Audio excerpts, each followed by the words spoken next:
नमस्कार दोस्तों, आप सभी का एक बार फिर से स्वागत है हमारे चैनल दुर्गा भक्ति मार्ग में।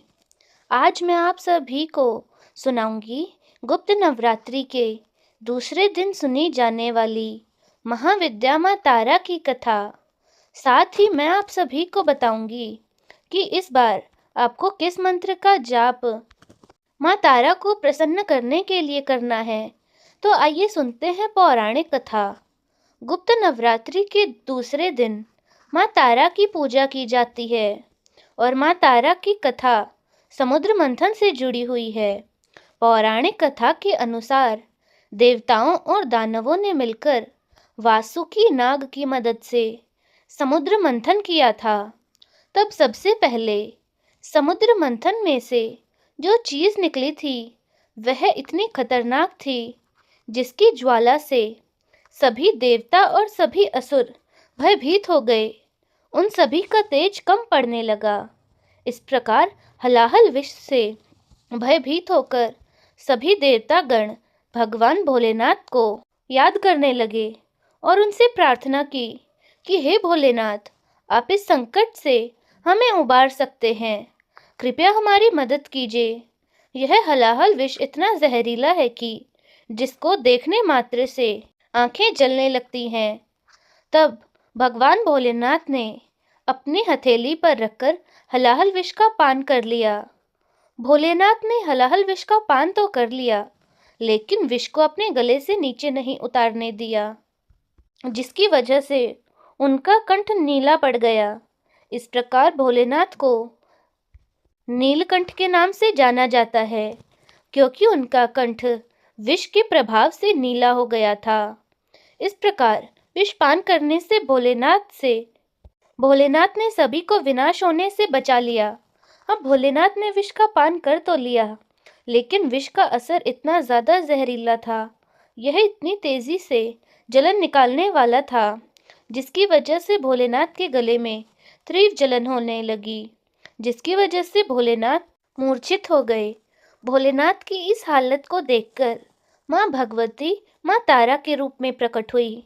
इसी वजह से भोलेनाथ ने एक शिशु का रूप धारण कर लिया और तब माता रानी ने शिशु रूपी भोलेनाथ को अपनी गोद में उठाकर अमृतमय दूध का पान कराने लगी, जिस वजह से भोलेनाथ के कंठ में जो ज्वाला पैदा हो रही थी और जो उस विष का असर हो रहा था वह धीरे धीरे दूर हो गया, जिसकी वजह से भोलेनाथ की मूर्छा दूर हो गई।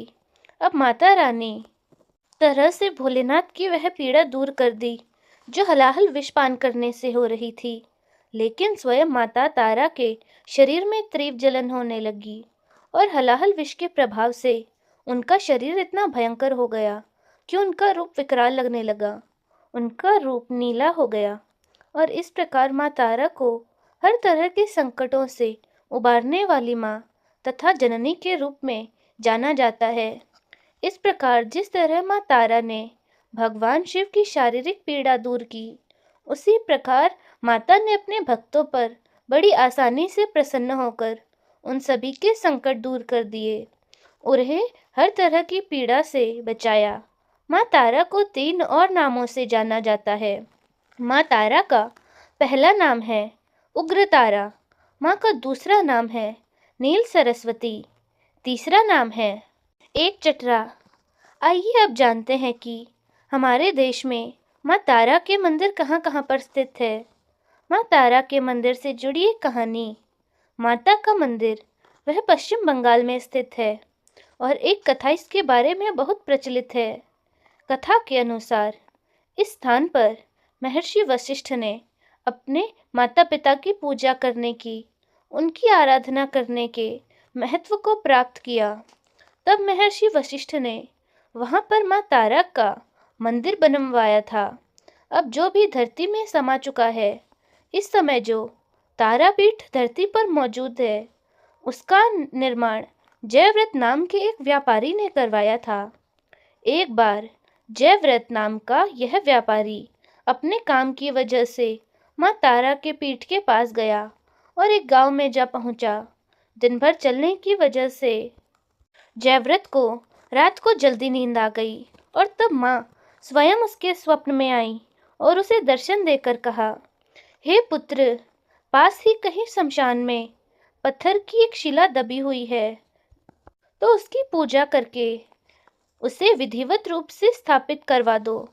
तब सपने की बात को सच मानकर और माँ तारा का आशीर्वाद समझकर जयव्रत ने शमशान से पत्थर उस शिला को खड़वाकर उसकी विधिवत स्थापना करवाई। शिला की स्थापना के साथ साथ जयव्रत नाम के व्यापारी ने उस जगह पर माँ तारा का एक मंदिर बनवाकर उसमें माँ की एक भव्य मूर्ति की स्थापना करवाई और माँ तारा की इस मूर्ति का निर्माण उन्होंने करवाया था। उस मूर्ति में भगवान शिव एक छोटे से बालक के रूप में माँ तारा की गोद में विराजमान दिखाई देते हैं। तो दोस्तों, यह थी माँ तारा की कथा। अब जानते हैं कि पूजन मंत्र कैसे बोले जाते हैं। माँ तारा का पूजन मंत्र है, तारै च विद्महे महो गराय च धीमहि तन्नो देवी प्रचोदयात्। इस मंत्र का जाप करने से माँ की कृपा हमेशा बनी रहती है। इस मंत्र को पूजा करते समय कम से कम 21 बार बोलना चाहिए। इससे माँ की कृपा हम पर हमेशा बनी रहती है। तो दोस्तों, कैसी लगी आपको हमारी आज की यह कथा?